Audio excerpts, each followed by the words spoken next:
Degtinimas – originalios lietuvių degtinės pagrindas. Lietuvių degtinė jau suteikia šviežio šūdo skonį. Nauja lietuvių degtinė su šviežiu burokėliu, bulvių ir kopūstų sultimis.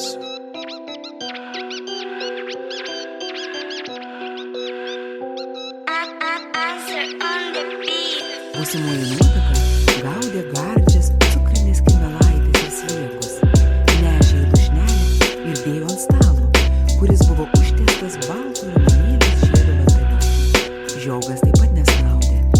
Galvodamas apie svečius, norėjo paruošti kiekvienam jo labiausiai mėgstamo patiekalo. Ir dar prieš saulei leidžiantis, stalas jau linko nuo visokiausių gardžių valgių.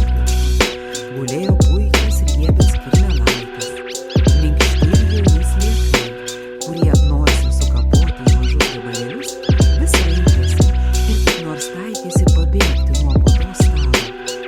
Buvo keletas musių, kurias taip mėgo voras. Buvo jaunučių vikšrelių, į kuriuos pažiūrėjus visiems varvėjo seilės. Blogio alijanso nariai. Pagaliau atėjo diena, kai mes nustosim tarnauti sistemai ir sukursim savąją. Atėjo laikas, kai blogio imperijos viešpatavimo pradžia. Planas yra toks. Pauliau, Ekvagi! Gal aš bandau užvaldyti pasaulį? Jeigu prisijungs ne tie mokiniai, kurie reikalingi, tai aš iš karto... Gerai, tai dabar prie siūrno lankučio aš nematau tokio pasitarvėtas mokinės.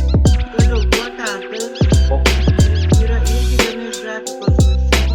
Čia yra spalvota grafika, spausdintas iš spalvotais žirniais yra stampas. Netrukdyk, prašau, man pamokos, arba aš taip pat, žinokį... Šalis visas, Lietuviai gyvena. Nu, kaip ir ten Europos Sąjunga, ten... Kaip čia? Nežinau, kaip pas. Privatėje Europoje gyvena? Ne, nemanau. Rusai?